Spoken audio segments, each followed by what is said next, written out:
How to change ringtone on iPhone. So for that you have to follow this simple step and watch the video till the end. So very first step is that you have to open up your setting app on your iPhone.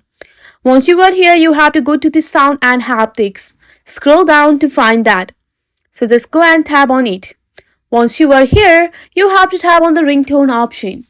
So under the ringtone option, you will find the different ringtone here. So you will see a list of default ringtone. You have to tap on any ringtone to listen and preview here, like this.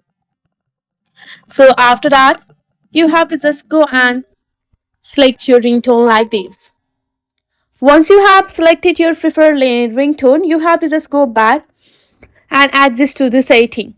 So your new ringtone will be set.